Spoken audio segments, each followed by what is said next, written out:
Hi hello ನಮಸ್ಕಾರ, welcome back to gardening with Preethi. ಎಲ್ಲರೂ ಹೇಗಿದ್ದೀರಾ? ಹೋಪ್ ಎಲ್ಲರೂ ತುಂಬ ಚೆನ್ನಾಗಿದ್ದೀರಾ ಅಂದ್ಕೊಂಡು ಮತ್ತೊಂದು ವಿಡಿಯೋದೊಂದಿಗೆ ಬಂದಿದ್ದೀನಿ. ಇವತ್ತಿನ ವಿಡಿಯೋದಲ್ಲಿ ದಾಸವಾಳ ಗಿಡದಲ್ಲಿ ಹೂಗಳು ಯಾಕೆ ಬಿಡಲ್ಲ, ಅದಕ್ಕೆ ಏನು ಪರಿಹಾರ ಅನ್ನೋದ್ರ ಬಗ್ಗೆ ಹೇಳಕ್ಕಂತ ಬಂದಿದ್ದೀನಿ. ವಿಡಿಯೋನ ಯಾರೋ ಸ್ಕಿಪ್ ಮಾಡದೆ ಕಂಪ್ಲೀಟ್ ವಿಡಿಯೋನ ನೋಡಿ. ಕಂಪ್ಲೀಟ್ ವಿಡಿಯೋ ನೋಡೋದ್ರಿಂದ ನಿಮಗೂ ಕಂಪ್ಲೀಟಾಗಿ ಇನ್ಫಾರ್ಮೇಷನ್ ಸಿಗುತ್ತೆ, ಹಾಗೆ ಏನು ಕಾರಣ ಅನ್ನೋದು ಗೊತ್ತಾಗುತ್ತೆ. ಸೊ ಇವತ್ತಿನ ವಿಡಿಯೋದಲ್ಲಿ ಬರೀ ಒಂದು ಫರ್ಟಿಲೈಸರ್ನ ನಾನು ಹೇಳಕ್ಕೆ ಬಂದಿಲ್ಲ. ಗಿಡಗಳಲ್ಲಿ ಯಾಕೆ ಹೂಗಳು ಬಿಡ್ತಾ ಇಲ್ಲ ಅನ್ನೋದಕ್ಕೆ ಕೆಲವೊಂದು ಕಾರಣಗಳನ್ನು ನೀವು ತಿಳ್ಕೊಬೇಕಾಗುತ್ತೆ, ಅದನ್ನು ಕೂಡ ತಿಳ್ಕೊಳ್ಳಿ. ಹಾಗೆಯೇ ನಾನು ಹೇಳುವಂಥ ಫರ್ಟಿಲೈಸರ್ನ ಯೂಸ್ ಮಾಡಿ ನೋಡಿ, ನಿಮಗೆ 100% ಆಗಿ ರಿಸಲ್ಟ್ ಸಿಗುತ್ತೆ ಅಂತ ಹೇಳ್ತಾ ವಿಡಿಯೋನ ಸ್ಟಾರ್ಟ್ ಮಾಡ್ತಾ ಇದ್ದೀನಿ. ಬನ್ನಿ ವಿಡಿಯೋ ಸ್ಟಾರ್ಟ್ ಮಾಡೋಣ.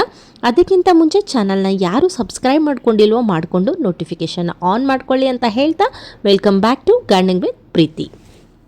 ನಾನು ಈ ಮುಂಚೆ ಹೇಳಿರೋ ಹಾಗೆ ಬರೀ ಹೂಗಳು ಬಿಡದೇ ಇರೋದು ಒಂದೇ ಪ್ರಾಬ್ಲಮ್ ಇರೋದಿಲ್ಲ. ದಾಸವಾಳ ಗಿಡ ಅಂದ ಮೇಲೆ ಸುಮಾರು ಪ್ರಾಬ್ಲಮ್ಗಳನ್ನ ನೀವು ಕಾಮೆಂಟ್ ಮಾಡ್ತಾನೇ ಇರ್ತೀರ, ಅದಕ್ಕೂ ನಾನು ಆನ್ಸರ್ ಮಾಡಿದ್ದೀನಿ.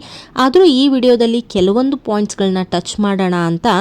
ಬರೀ ಹೂಗಳನ್ನ ಬಿಡದೇ ಇರೋದಕ್ಕೆ ನಾನು ಫರ್ಟಿಲೈಸರ್ ತೋರಿಸ್ತಾ ಇಲ್ಲ, ಇನ್ನೂ ಸುಮಾರು ಪ್ರಾಬ್ಲಮ್ಗಳಿರುತ್ತೆ ದಾಸವಾಳ ಗಿಡ ಅಂದಮೇಲೆ.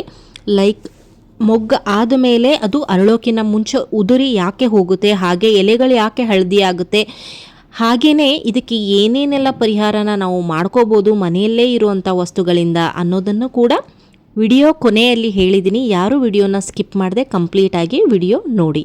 ಫಸ್ಟು ನಾವು ಯಾಕೆ ಗಿಡಗಳಲ್ಲಿ ಹೂ ಬರ್ತಾ ಇಲ್ಲ ಅನ್ನೋದ್ರ ಬಗ್ಗೆ ಕಂಪ್ಲೀಟಾಗಿ ತಿಳ್ಕೊಬಿಡೋಣ.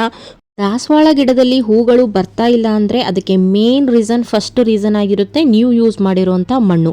ನೀವು ನರ್ಸರಿಯಿಂದ ಗಿಡವನ್ನು ತರ್ತೀರಾ, ಅದನ್ನು ರೀಪಾಟ್ ಮಾಡ್ತಿರ್ತೀರ. ರೀಪಾಟ್ ಮಾಡಬೇಕಾದ್ರೆ ಯಾವ ರೀತಿಯಾದಂಥ ಮಣ್ಣನ್ನು ಯೂಸ್ ಮಾಡಬೇಕು ಅನ್ನೋದು ವೆರಿ ಇಂಪಾರ್ಟೆಂಟ್ ಆಗುತ್ತೆ. ನಾನು ಹೇಳೋ ರೀತಿ, ನಿಮ್ಮ ಹತ್ರ ಗಾರ್ಡನ್ ಸಾಯಿಲ್ ಇದ್ದರೆ ಅದನ್ನು 50%, ಹಾಗೆ ವರ್ಮಿ ಕಂಪೋಸ್ಟ್ ಅಥವಾ ಕೌಡಂಗ್ ಕಂಪೋಸ್ಟ್ ಇದ್ದರೆ ಅದನ್ನು 50%, 50% ಆಗಿ ಯೂಸ್ ಮಾಡಬೇಕಾಗುತ್ತೆ. ಬಿಕಾಸ್ ದಾಸವಾಳ ಗಿಡ, ಗುಲಾಬಿ ಗಿಡಗಳು ಹೆವಿ ಫೀಡರ್ ಆದ್ರಿಂದ ಅದಕ್ಕೆ ಕಾಂಪೋಸ್ಟ್ ತುಂಬ ಇಂಪಾರ್ಟೆಂಟ್ ಆಗುತ್ತೆ. ಸೊ ಅದಕ್ಕೋಸ್ಕರ ನೀವು ರೀಪಾಟ್ ಮಾಡಬೇಕಾದ್ರೆ 50% ಅಂತ ಯೂಸ್ ಮಾಡ್ಕೊಳ್ಳಿ, ತುಂಬ ಚೆನ್ನಾಗಿ ನಿಮಗೆ ರಿಸಲ್ಟ್ ಸಿಗುತ್ತೆ. ಇದೊಂದು ಪಾಯಿಂಟ್ ಆದರೆ, ಇನ್ನೊಂದು ದಾಸವಾಳ ಗಿಡಕ್ಕೆ ಮಣ್ಣು ಯಾವ ರೀತಿ ಇರಬೇಕು ಅಂತಂದರೆ, ಮಣ್ಣು ಆ್ಯಸಿಡಿಕ್ ಆಗಿ ಇರಬೇಕು. ಮಣ್ಣು ಆ್ಯಸಿಡಿಕ್ ಆಗಿ ಇದ್ದರೆ ಮಾತ್ರ ಮಣ್ಣಲ್ಲಿರುವಂಥ ನ್ಯೂಟ್ರಿಯೆಂಟ್ಸನ್ನು ಗಿಡದ ಟಾಪ್ವರೆಗೂ ಅದು ಸಪ್ಲೈ ಮಾಡುತ್ತೆ. ನೀವು ಯೂಸ್ ಮಾಡೋವಂಥ ಮಣ್ಣು ಅಲ್ಕಲೈನ್ ಆಗಿದ್ದರೆ ನಿಜವಾಗ್ಲೂ ಗಿಡಗಳಿಗೆ ನ್ಯೂಟ್ರಿಯೆಂಟ್ಸ್ ಸಿಗೋದಿಲ್ಲ. ಬೇರುಗಳಿಂದ ನ್ಯೂಟ್ರಿಯೆಂಟ್ಸ್ ಗಿಡಕ್ಕೆ ಹೋದಾಗ ಮಾತ್ರ ಹೂಗಳು ಬಿಡುವಂಥದ್ದು. ಸೊ ಅದಕ್ಕೋಸ್ಕರ ಮಣ್ಣು ಆ್ಯಸಿಡಿಕ್ ಆಗಿ ಇರಬೇಕು. ಆ್ಯಸಿಡಿಕ್ ಆಗಿರಬೇಕು ಅಂತಂದರೆ ನಾವು ಕಿಚನಲ್ಲೇ ಸಿಗುವಂಥ ಕೆಲವೊಂದು ವಸ್ತುಗಳನ್ನು ಯೂಸ್ ಮಾಡಿಕೊಂಡು ಗಿಡದ ಮಣ್ಣನ್ನು ಯಾವ ರೀತಿಯಾಗಿ ಆ್ಯಸಿಡಿಕ್ ಆಗಿ ಮಾಡಬಹುದು ಅನ್ನೋದನ್ನು ಈ ವಿಡಿಯೋದಲ್ಲಿ ನಾನು ಹೇಳ್ತೀನಿ. ಆ್ಯಸಿಡಿಕ್ ಆಗಿ ಹೇಗೆ ಮಾಡಬೇಕು ಅನ್ನೋದನ್ನು ತಿಳ್ಕೋಕ್ಕಿಂತ ಮುಂಚೆ ಇನ್ನೂ ಒಂದು ಪಾಯಿಂಟು ನಿಮಗೆ ಗೊತ್ತಿರಬೇಕು. ಮಣ್ಣು ಯಾವಾಗಲೂ ಮಣ್ಣಿನಲ್ಲಿ ಪೊಟ್ಯಾಷಿಯಮ್ ರಿಚ್ ಆಗಿರಬೇಕು. ಪೊಟ್ಯಾಷಿಯಮ್ ಜಾಸ್ತಿ ಇದ್ದಷ್ಟು ನಿಮ್ಮ ಗಿಡದಲ್ಲಿ ಹೂಗಳು ಬರುವಂಥದ್ದು. Potassium is a main thing ನಿಮ್ಮ ಗಿಡಕ್ಕೆ ಹೂಗಳು ಬರುವಂಥದ್ದು. ಸೊ ಅದಕ್ಕೋಸ್ಕರ ಪೊಟ್ಯಾಷಿಯಮನ್ನು ನಾವು ಯಾವ ರೀತಿ ಕೊಡಬೇಕು ಅನ್ನೋದನ್ನು ಹೇಳ್ತೀನಿ. ಈ 2 ಪಾಯಿಂಟ್ಸ್ ನಿಮಗೆ ಗೊತ್ತಿದ್ರೆ ಸಾಕು, ತುಂಬ ಚೆನ್ನಾಗಿ ನಿಮ್ಮ ಗಿಡಗಳಲ್ಲಿ ಹೂಗಳು ಬೆಳೆಯುವಂಥದ್ದು. ಇದನ್ನೆಲ್ಲ ನಾನು ಯಾಕೆ ಹೇಳ್ತೀನಿ ಅಂತಂದರೆ, ಸುಮ್ಮನೆ ನಾನು ಯಾವುದೋ ಒಂದು ಫರ್ಟಿಲೈಸರ್ನ ಹೇಳ್ತೀನಿ, ನೀವು ಯೂಸ್ ಮಾಡ್ತೀರಾ, ಅದರ ಹಿಂದೆ ಇರುವಂಥ ಕಾರಣ ನಿಮಗೆ ಗೊತ್ತಾಗಿಲ್ಲ ಅಂತಂದರೆ ಅದು ಚೆನ್ನಾಗಿ ವರ್ಕ್ ಆಗಲ್ಲ. ಸೊ ಅದಕ್ಕೋಸ್ಕರ ನಿಮಗೆ ಕೆಲವೊಂದು ಕಾರಣಗಳು ಗೊತ್ತಿದ್ದರೆ ಯಾಕೆ ಹೂಗಳು ಬಿಡ್ತಾ ಇಲ್ಲ ಅನ್ನೋದು ನಿಮಗೆ ಕಾರಣಗಳು ಗೊತ್ತಾಗಲೇಬೇಕು. ಗೊತ್ತಾದಾಗ ಮಾತ್ರ ಗಾರ್ಡನಿಂಗ್ ಮಾಡೋಕ್ಕೆ ಸಾಧ್ಯ. ಸೊ ಇವಾಗ ನಾನು ಆಲ್ರೆಡಿ ಹೇಳಿರೋ ಹಾಗೆ, ಒಂದು ಗಿಡದ ಮಣ್ಣು ತುಂಬ ಚೆನ್ನಾಗಿರಬೇಕು, 50% ಆಗಿರಬೇಕು, ಹಾಗೆಯೇ ಆ್ಯಸಿಡಿಕ್ ಆಗಿರಬೇಕು, ಪೊಟ್ಯಾಷಿಯಮ್ ಜೊತೆಗೆ ಪೊಟ್ಯಾಷಿಯಮನ್ನು ಕೊಡಬೇಕು. ಪೊಟ್ಯಾಷಿಯಮ್ನ ನಾವು ಕಿಚನ್ ವೇಸ್ಟಲ್ಲೇ ಯಾವ ರೀತಿ ಕೊಡಬೇಕು ಅನ್ನೋದಾದರೆ, ಅದಕ್ಕೆ ಒಂದು ಒಳ್ಳೆ ಸೋರ್ಸ್ ಅಂತಂದರೆ ಬನಾನಾ ಪೀಲನ್ನು ನೀವು ಕೊಡ್ಬೋದು, ಆಲೂಗಡ್ಡೆ ಸಿಪ್ಪೆಯನ್ನು ಕೂಡ ಕೊಡ್ಬೋದು. ಈ ಎರಡರಲ್ಲೂ ನಿಮಗೆ ಬನಾನಾ ಪೀಲಲ್ಲೂ ಪೊಟ್ಯಾಷಿಯಮ್ ತುಂಬ ರಿಚ್ ಆಗಿರುತ್ತೆ. ಹಾಗೆ ನಿಮಗೆ ಆಲೂಗಡ್ಡೆ ಸಿಪ್ಪೆ ಅಂತಂದರೆ ಪೊಟ್ಯಾಟೊ ಸಿಪ್ಪೆಯಲ್ಲೂ ಕೂಡ ತುಂಬ ಪೊಟ್ಯಾಷಿಯಮ್ ರಿಚ್ ಆಗಿರೋದ್ರಿಂದ ಇವು ಎರಡನ್ನೂ ನೀವು ಕಿಚನಲ್ಲಿ ಯೂಸ್ ಮಾಡ್ತಾಯಿದ್ರೆ ಒಂದು ಕವರಲ್ಲಿ ತೆಗೆದಿಡಿ. ಅದನ್ನು ನೀವು ತಿಂಗಳಿಗೆ 1 ಸಲ ಕೊಡೋದ್ರಿಂದ ತುಂಬ ಚೆನ್ನಾಗಿ ಹೂಗಳು ಬರುವಂಥದ್ದು. ಈ ರೀತಿಯಾಗಿ ಹಸಿ ಬನಾನಾ ಪೀಲನ್ನು ನೀವು ಕಟ್ ಮಾಡಿ ಹಾಕ್ಕೊಳ್ಳಿ. ಹಾಗೆ ಪೊಟ್ಯಾಟೊ ಸಿಪ್ಪೆನ ಪೀಲ್ ಮಾಡಿರ್ತೀರಲ್ಲ, ಅದನ್ನು ಕೂಡ ನೀವು ಒಂದು ಬುಟ್ಟಿಲಿ ಹಾಕ್ಕೊಂಡು ಅಥವಾ ಒಂದು ಪಾತ್ರೆಯಲ್ಲಿ ಹಾಕ್ಕೊಂಡು ಇದನ್ನು ಚೆನ್ನಾಗಿ ಮುಳುಗೋ ರೀತಿ ನೀರನ್ನು ಹಾಕಿ ಇಡಿ.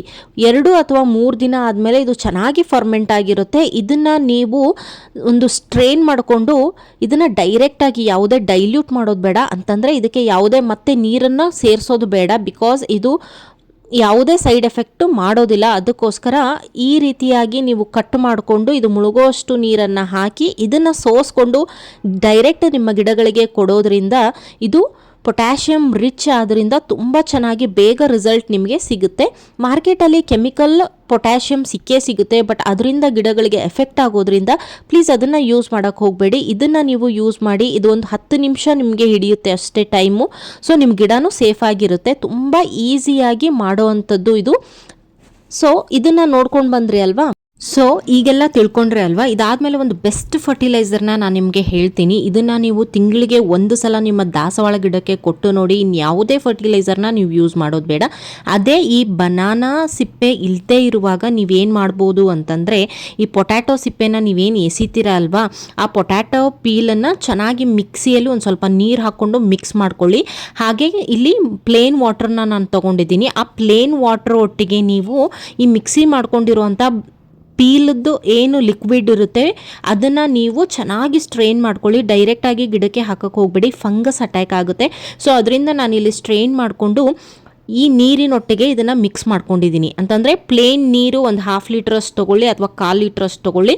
ಅದರಲ್ಲಿ ನೀವು ಈ ಲಿಕ್ವಿಡನ್ನು ಸ್ಟ್ರೈನ್ ಮಾಡ್ಕೊಂಡು ಆದಮೇಲೆ ಇದಕ್ಕೆ ಇನ್ನೊಂದು ಇಂಪಾರ್ಟೆಂಟ್ ಆಗಿರುವಂಥದ್ದು ಕಾಫಿ ಪೌಡ್ರ್ ಗಿಡದ ಮಣ್ಣನ್ನು ಅಸಿಡಿಕ್ ಆಗಿ ಮಾಡುತ್ತೆ. ಇದು ಮೇನ್ ಇಂಗ್ರೀಡಿಯೆಂಟ್. ನಿಮಗೆ ಪೀಲ್ ಏನು ಮಾಡುತ್ತೆ ಅಂತಂದರೆ, ಪೊಟ್ಯಾಟೊ ಪೀಲ್ ಅದು ನಿಮಗೆ ಪೊಟ್ಯಾಷಿಯಮ್ ಕೊಟ್ಟರೆ, ಹಾಗೆಯೇ ಈ ಕಾಫಿ ಪೌಡರ್ ಗಿಡದ ಮಣ್ಣನ್ನು ಅಸಿಡಿಕ್ಕಾಗಿ ಮಾಡುತ್ತೆ. ಸೊ ಈ ಎರಡನ್ನೂ ಕೂಡಿಸಿ ಹಾಕೋದ್ರಿಂದ ತುಂಬ ಎಫೆಕ್ಟಿವ್ ಆಗಿ ಗಿಡದಲ್ಲಿ ಒಂದು 15-20 ದಿನದಲ್ಲೇ ನಿಮಗೆ ರಿಸಲ್ಟ್ ಸಿಗ್ತಾ ಹೋಗುತ್ತೆ. ಇದನ್ನು ತಿಂಗಳಿಗೆ 1 ಸಲ ಅಥವಾ 15 ದಿನಕ್ಕೆ 1 ಸಲ ಹಾಕಿದ್ರೂ ಏನೂ ತೊಂದರೆ ಇಲ್ಲ. ಸೊ ಇಲ್ಲಿ ನೋಡ್ತಾ ಇದ್ದೀರಾ, ನಾನು ಡೈರೆಕ್ಟಾಗಿ ಇದನ್ನು ಮಿಕ್ಸ್ ಮಾಡಿಕೊಂಡು ಗಿಡಗಳಿಗೆ ಕೊಡ್ತಾ ಇದ್ದೀನಿ. ನಿಮ್ಮ ಹತ್ರ ಎಷ್ಟು ದಾಸವಾಳ ಗಿಡಗಳು ಇದೆ ಆ ಕ್ವಾಂಟಿಟಿ ಮೇಲೆ ನೀವು ರೆಡಿ ಮಾಡ್ಕೊಳ್ಳಿ. ನಾನು ಮೊನ್ನೆ ತಾನೇ ಕೊಟ್ಟಿದ್ದೆ. ಸೊ ನಿಮಗೆ ತೋರಿಸೋದಕ್ಕೋಸ್ಕರ ಒಂದು 2 ಗಿಡಗಳಿಗೆ ಆಗೋಷ್ಟು ಮಾತ್ರ ನಾನು ಇಲ್ಲಿ ತಯಾರು ಮಾಡಿಕೊಂಡು ನಿಮಗೆ ತೋರಿಸಿದ್ದೀನಿ. ನೋಡಿದ್ರಲ್ಲ, ಈ ಲಿಕ್ವಿಡ್ ಕೊಡಿ, ತುಂಬ ಚೆನ್ನಾಗಿ ವರ್ಕ್ ಆಗುತ್ತೆ. ಹಾಗೆ ಸುಮಾರು ಜನ ಕಾಮೆಂಟ್ ಮಾಡ್ತಾ ಇದ್ದೀರಿ ಕೆಲವೊಂದು ಪ್ರಾಬ್ಲಮ್ಗಳು ಬರ್ತಾ ಇದೆ ಅಂತ. ಸೊ ಅದಕ್ಕೆ ಸೊಲ್ಯೂಷನ್ನು ಕೂಡ ಹೇಳ್ಬಿಡ್ತೀನಿ. ಮೊಗ್ಗುಗಳೇನಾದರೂ ಉದುರ್ತಾ ಇದ್ದರೆ ಎಪ್ಸಮ್ ಸಾಲ್ಟ್ ಅಂತ ಸಿಗುತ್ತೆ. ಅದನ್ನು 1 ಲೀಟರ್ ನೀರಿಗೆ 1 ಟೇಬಲ್ ಸ್ಪೂನಷ್ಟು ಹಾಕ್ಕೊಂಡು ಗಿಡದ ಎಲ್ಲ ಭಾಗಕ್ಕೂ ಸ್ಪ್ರೇ ಮಾಡಿ. ಹಾಗೆ ಎಲೆಗಳು ಹಳದಿ ಆಗ್ತಾ ಇದೆ ಅಂದರೆ ಅದೇ ಎಪ್ಸಮ್ ಸಾಲ್ಟನ್ನು ಸ್ವಲ್ಪ ಮಣ್ಣನ್ನು ಆಗೋದ್ಬಿಟ್ಟು 1 ಟೇಬಲ್ ಸ್ಪೂನಷ್ಟು ನಿಮ್ಮ ಗಿಡಗಳಿಗೆ ಕೊಡಿ. ಹಾಗೆ ಥ್ರಿಪ್ಸು ಮತ್ತು ಮಿಲಿಬಗ್ಸ್ ಅಟ್ಯಾಕ್ ಆಗಿದೆ ಅಂದರೆ ತಿನ್ನೋ ಸೋಡಾ ಕಿಚನ್ನಲ್ಲಿ ಸಿಗುವಂಥದ್ದನ್ನು 1 ಲೀಟರ್ ನೀರಿಗೆ 1 ಟೇಬಲ್ ಸ್ಪೂನ್ ಹಾಕ್ಬಿಟ್ಟು ಗಿಡದ ತುಂಬ ಸ್ಪ್ರೇ ಮಾಡಿ ವಾರಕ್ಕೊಂದ್ಸಲ. ತುಂಬ ಬೇಗ ಇದೆಲ್ಲ ಪ್ರಾಬ್ಲಮ್ಗಳು ಸಾಲ್ವ್ ಆಗುತ್ತೆ ಅಂತ ಹೇಳ್ತಾ ಇವತ್ತಿನ ವಿಡಿಯೋ ನಿಮಗೆ ಇಷ್ಟ ಆಗಿದೆ ಅಂದ್ಕೊಂಡು ಇವತ್ತಿನ ವಿಡಿಯೋ ಇಲ್ಲಿಗೆ ಮುಗಿಸ್ತಾ ಇದ್ದೀನಿ. ನೆಕ್ಸ್ಟ್ ವಿಡಿಯೋದಲ್ಲಿ ಸಿಗೋಣ. ಅಲ್ಲಿವರೆಗೂ all of you take care ಅಂತ ಹೇಳ್ತಾ ಥ್ಯಾಂಕ್ ಯು.